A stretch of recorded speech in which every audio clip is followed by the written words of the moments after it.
Ya pasaron 4 días desde que publicamos en el Destape Web la noticia, la información, los documentos que muestran cómo el macrismo le pagó a Van der Broele, a Alejandro Paul Van der Broele, con un hotel para que declarara en contra de Amado Boudou en el juicio Chicone, juicio en el cual Amado Boudou fue condenado a más de 5 años de prisión. Publicamos la nota, publicamos los documentos. Hablamos ayer, sí, con Amado Boudou, hablamos con sus abogados, con Graciana Peñafort, y quería plantear varias cosas respecto de aquellos que se denominan periodistas y sobre todo aquellos que se han autotitulado periodistas serios y que forman parte de este sistema de autolegitimación constante en el cual se levantan las notas, se entregan premios, reciben distinciones, viajes, etcétera. Es muy impactante, y no lo planteo por un tema de vanidad personal, sino por el mero tema, ¿sí? No tengo ningún interés en que me citen a mí, sino que hablen del tema porque no es un tema puntual, no se trata de Boudou, ¿sí? Y no se trata de Van der Broele, se trata de algo sistémico y que funcionó durante el gobierno de Macri, que fue la utilización del Poder Judicial, de recursos del Poder Ejecutivo, y de una alianza con algunos medios de comunicación y con algunas embajadas para perseguir opositores políticos. Sáquenle el nombre del kirchnerismo, sáquenle el nombre de Boudou, sáquenle el nombre, si quieren, de la Argentina.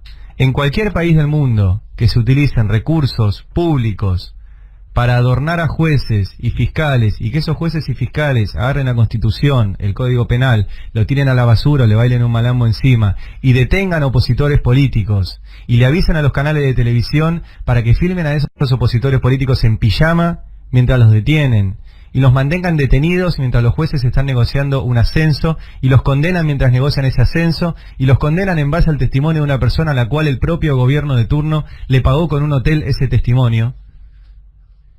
En cualquier país del mundo que se contara esa historia, sería tapa de todos los diarios, canales de televisión, y habría muchos, en este caso, exfuncionarios que tendrían que estar dando explicaciones.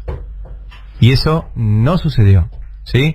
Salvo contadas excepciones, la gran mayoría de la prensa argentina ha decidido que este tema, que es un tema grave, no esté en sus prioridades periodísticas. Y eso es una decisión. No es que no se enteraron, no es que no lo saben, no es que no les entró en la edición, es una decisión de silenciar, insisto, algo sistémico. Olvídense de que se trata de Boudou, olvídense de que se trata de Van der Broele. Se trata de la persecución judicial y mediática a opositores políticos. Y quiero agarrar lo que sí le dieron bola en esta semana, que obviamente es un tema importante, que es la muerte del juez Bonadío, que es el emergente de todo este sistema del cual les estoy hablando, para hablar de dos notas en particular de periodistas premiados, reconocidos, que deben tener sueldos muchísimo más altos de lo que tiene cualquier periodista, que son Diego Cabot y Hugo Alconadamón. Diego Cabot ayer publicó una nota que yo leí por la tarde, porque trato de evitarlos, pero publicó una nota a raíz de la muerte de Claudio Bonadío. Y la nota es de un nivel de brutalidad y de impunidad, porque cuenta todas las maniobras ilegales que hicieron él, como alguien con patente de periodista, el fiscal Carlos Stornelli y el juez Claudio Bonadío, para armar una causa para perseguir opositores políticos.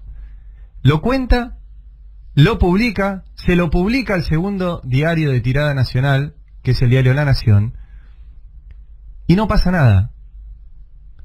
Y lo único que me generó fue asco, ¿sí? A mí me da asco. Imagínense si yo me siento en este micrófono o escribo una nota en el Destape que dice: bueno, yo me junté con el juez Pirulo y el fiscal X Díaz, ¿sí? Y bueno, y empezamos a armar pruebas, y yo le pasaba información, y el juez me decía: bueno, esto quédate tranquilo que lo vamos a tener, esto no lo tenemos pero no importa, lo vamos a apurar, revelame tu fuente y yo se las paso. Si yo contara todo eso, sería un escándalo. Si yo armara una causa con un juez, sería un escándalo. Si armara una causa con un fiscal, sería un escándalo. Los periodistas investigamos y publicamos. Yo lo que publiqué el lunes, no lo arreglé con ningún juez ni con un fiscal. Conseguí la información, investigué, lo escribí y publiqué con los documentos. Lo que hizo Diego Cabot no tiene nada que ver con periodismo. sino que fue prestarse a una operación de servicio de inteligencia y que tanto Bonadío como Stornelli sabían. Y lo hicieron con Bonadío porque era el único que iba a llevar adelante esto por fuera de lo que dicen las leyes y el Código Penal. Y eso lo escribió ayer Diego Capori y está publicado, ¿sí?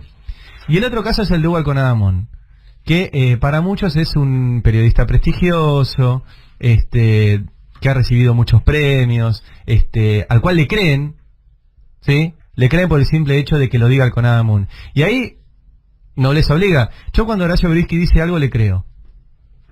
La diferencia entre Alconadamón y Horacio Berbisky es que Horacio Berbisky te publica los papeles y por ahora no ha tenido ninguna desmentida a lo largo de 50 años de carrera. Y miren que ha escrito de cosas importantes. Alconadamón, por ejemplo, para darles solamente un ejemplo, publicó que Cristóbal López y Fabián de Sousa le debían casi 8.000 millones de pesos a la FIP y no lo estaban pagando. Y él, junto con Ricardo Gilavedra, que fue el encargado de perseguir a Cristóbal López y a Fabián de Sousa, pagado por la FIP de forma irregular, más de 4 millones de pesos le dieron a Ricardo Gilavedra, otro que tiene una pátina de persona seria por haber sido parte del juicio a las juntas. Detuvieron a estas personas y estuvieron presas durante mucho tiempo. Alconadamón no publicó nunca un solo papel de que efectivamente esa deuda existiera, y lo que pasó es que cuando se hizo un peritaje se demostró que esa deuda no existía, que la deuda no era de 8.000, era de 1.600 millones y que ya se había pagado casi todo y estaba todo en un plan de pagos.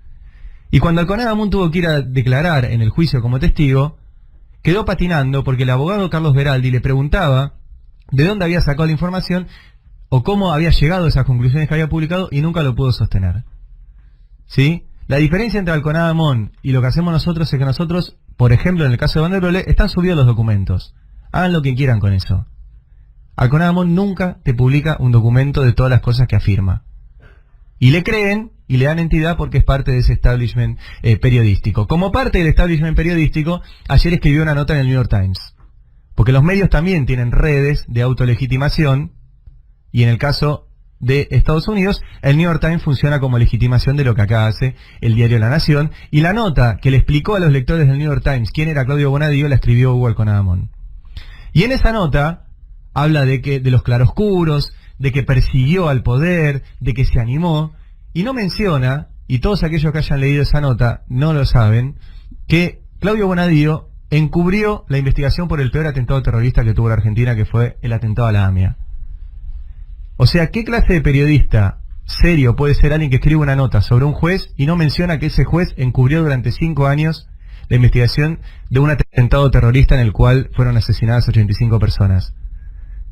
En cualquier escuela de periodismo digna, eso sería el eje de la nota, y ese fue el eje que nosotros tuvimos cuando hablamos de Claudio Bonadío, que encubrió el atentado a la AMIA, que demoró causas en las cuales había pacientes hemofílicos que se iban muriendo porque las demoraba, que encubrió casos de corrupción, que violó todas aquellas leyes y todo lo que dice el Código Penal, que en su despacho le decían la embajada porque ahí no regía el derecho argentino.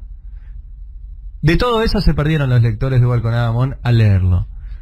Es algo que tenemos que repasar en estos tiempos. Personajes como Cabot con Alconadamón, que después terminan teniendo mucha influencia en lo que pasa durante las elecciones, pero básicamente lo que hacen en sus notas es mentir, es operar, es no dar información, es ocultar información, es silenciar y además sin ningún tipo de respaldo documental. Bueno, para eso estamos aquí en el Destape, para discutirles eso.